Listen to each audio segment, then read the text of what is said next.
એસઆઈઆરની થઈ રહેલી કામગીરી દરમિયાન મતદારોના નામ કમી કરવા, ખોટા ફોર્મ ભરી સંવિધાન મુજબ મળેલા મતદાનના અધિકારોથી વંચિત રાખવા એક રાજકીય પક્ષ દ્વારા સુનિયોજિત અને સંગઠિત પ્રયાસના ભાગરૂપે ખોટા ફોર્મ ભરવાની પ્રક્રિયા સામે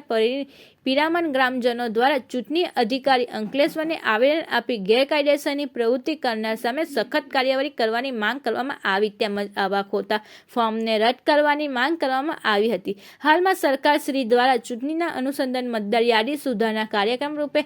એસઆઈઆરની કામગીરી ચાલી રહેલ છે, જ્યાં અંકલેશ્વરના પિરામણ ગામના ગ્રામજનો દ્વારા ચૂંટણી અધિકારી અને પ્રાંત ભવદીપ સિંહ જાડેજા અંકલેશ્વરને આવેદન પાઠવીને જણાવ્યું કે કેટલાક પક્ષના કાર્યકર્તાઓ દ્વારા અન્ય પક્ષ કે અન્ય ચોક્કસ વર્ગ અને સમાજના મતદારોના નામ કમી કરવા ખોટી સહીથી મોટી સંખ્યામાં ખોટા ફોર્મ ભરી ચૂંટણી અધિકારીની કચેરીમાં જમા કરવામાં આવેલ છે. તો તે બાબતે પિરામણ ગામજનો દ્વારા માંગ કરવામાં આવી છે કે અત્યંત સંવેદનશીલ હોય અને સંવિધાન મુજબ મળેલા મતદાન ન અધિકારીથી વંચિત રાખવા અને